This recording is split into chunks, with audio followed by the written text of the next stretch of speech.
Fear is a part of our tactics. We do want Nazis to be afraid to organize in public. It's our job to go out there and say, no, we're not going to allow you to spread these ideas. Make it clear! Fascists are not welcome here!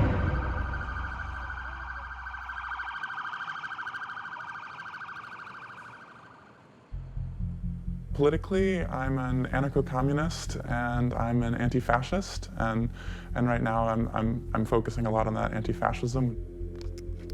So what I'm doing here is mixing half part water and half part liquid antacid. It makes something called LAW, or liquid antacid and water. You use it in response to pepper spray.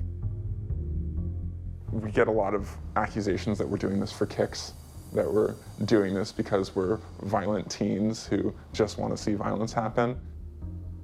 I consider myself to be someone who's very fed up with seeing protests that accomplish nothing. I did a lot of marching and holding signs and yelling in the street and getting permits, and it didn't really feel like I was doing enough. I was aware that, obviously there's plenty of racists in the country, but I didn't realize that they were organized and political and actively out to cause violence. Seeing the state of the world and seeing the news and seeing what's going on, seeing how much danger people were in, made me want to get involved.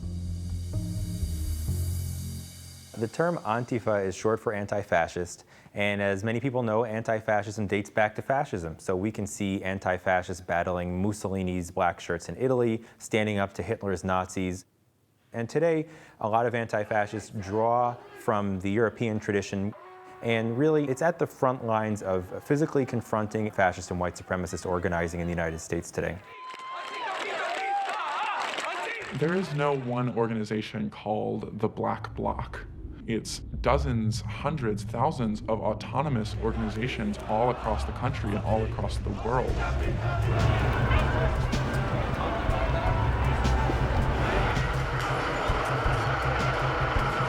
Black Bloc, or block, is just what we wear. It's entirely black, simple, non-identifying clothing. You don't want to get identified by Nazis, or they're going to try and show up to your house, try and contact your employer, beat you up on the street if they get the chance. So it's important they can't find out who you are. But it's also important that if you're doing something illegal, if you're trying to punch a Nazi, then you don't want police to be able to identify you, and you don't want police to be able to tell you apart.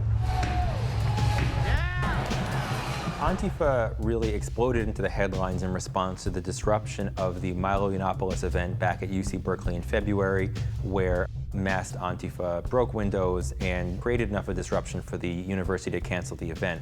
This created a lot of debates around different tactics for opposing the far right and questions around free speech.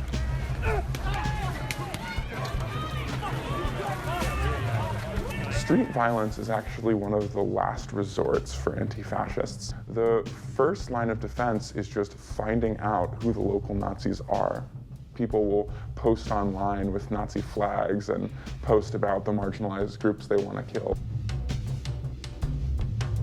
And when we find those posts, we save them, we send them to employers, finding ways to disrupt their organizing online, track them down and figure out where they live and try and make sure that they don't feel comfortable.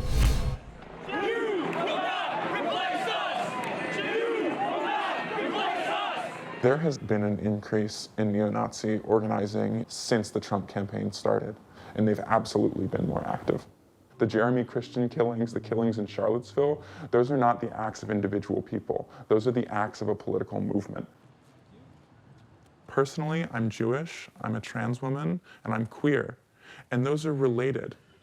Knowing we have someone in the White House who calls white supremacists a side that has some good people is really frightening. I do feel vulnerable and I do feel scared every day, but that's why I'm in the block.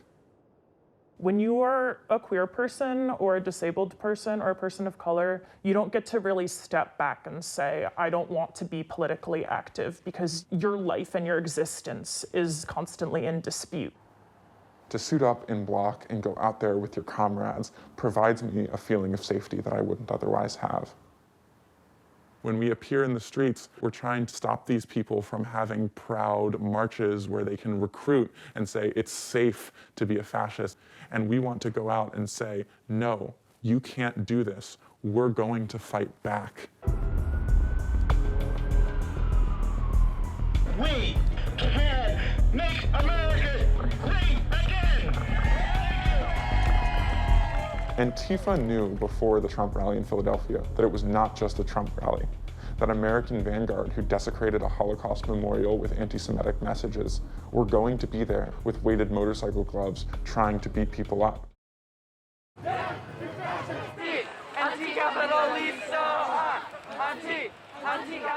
One common tactic that you'll see being used is we will have people who are actually at home that are coordinating with the action, and they'll be checking Twitter and whatever other news sources that they can find in order to be communicating information to us via encrypted messaging.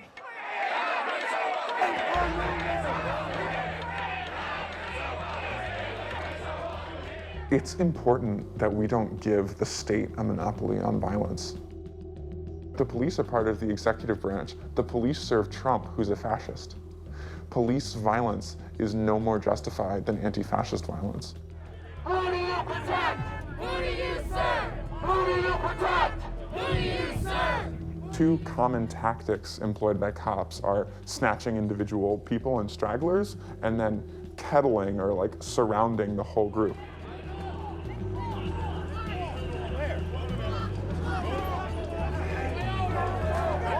Cops will kettle protesters and then arrest them for failing to disperse. Always be looking for side streets, always be looking for exits, always make sure you stay moving.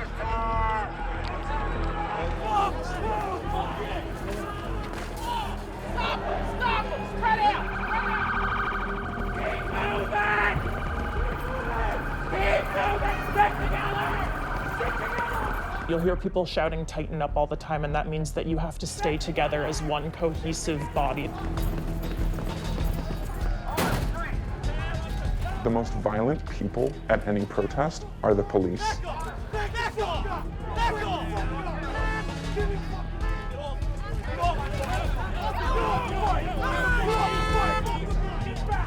The police are the ones there with batons, beating people up, throwing them to the ground, pepper spraying them.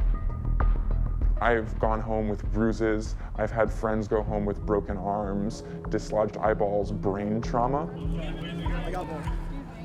A nonviolent resistance really works when it can leverage the public opinion to pressure oppressive regimes or leaders to change what they're doing. The question is, when it's fascism, when there is no room for public opinion to influence the decisions made by government, made by leaders, is that a viable option? Almost all people agree with violence at some point. Why do you support the violence of American soldiers and American police and not the violence of American citizens to stop Nazis? I actually personally really dislike violence. I'm not comfortable with it at all, as I don't think anyone should be. So for me, it's about minimizing violence. So if that means occasionally being violent against the people perpetrating violence, I accept that. It's Pepe's become kind of a symbol. Richard Spencer, who coined the term alt-right and whose website publishes articles calling for genocide, after an Antifa protester punched him in the face, there's videos of him talking about how he's afraid to go out and they might need to get security and they don't know if they can afford it, and how if they can't have a public movement, they can't win. We need to take very seriously the notion that anti-fascists aren't just going to scream at us, they're going to physically attack us. And that's the point. If we go out and punch Nazis in the face, they won't appear in public, and like they themselves admit, they can't win. Punch a Nazi in the face! This has been going on for a long time with Antifa. Yes. They've been terrorizing people, intimidating people, and when they can get away with it, violently attacking people. These are felons. This is terroristic. This is fascistic. Fascists aren't people who shut down speech. Fascists are people who want to commit genocide and ethnic cleansing. Fascists are people who are willing to scapegoat marginalized groups and destroy their lives and their health and safety in order to accomplish political goals. That's a fascist. Antifa are not fascists. We're fighting against people that have been walking into black churches and killing people. That's violent. That's what the real violence is. And so to fight against that doesn't seem violent to me. That seems like meeting people where we're at to defend ourselves.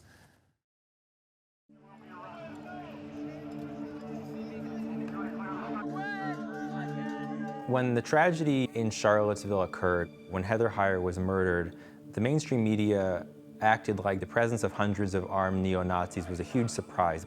But for those anti-fascists who had been monitoring the far right, were well aware of what this danger was.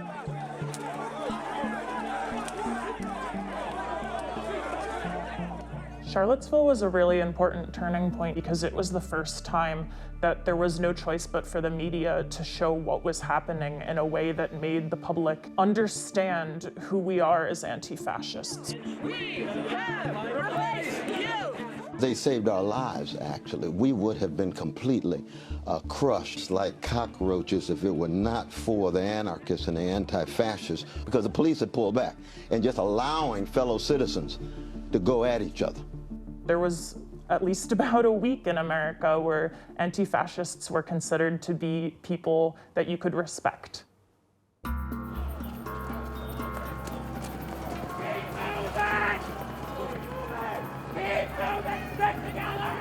A lot of my friends are involved in the same type of activism. And so I don't have to hide it from them. But from my family, absolutely, I can't get into the details of what I'm doing. And I do lead a double life. It makes it hard to stay close to people in your life because there's so many things that I do that I can't tell people about. Where were you last week? I can't share that information. It means that you end up forced into situations where you can't always be honest with people.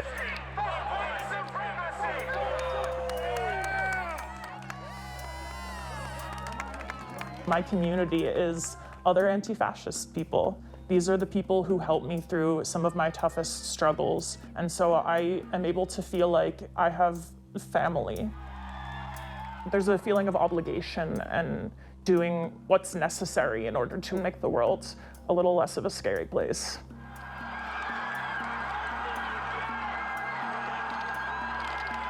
After we got the Trump march shut down, they haven't come back into Philadelphia. This works.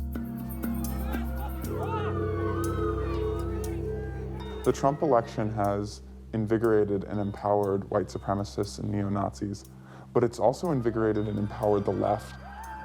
We are on the cusp of some change, and what change that is depends on who gets involved and who organizes. People, we are the people! Money, money, people!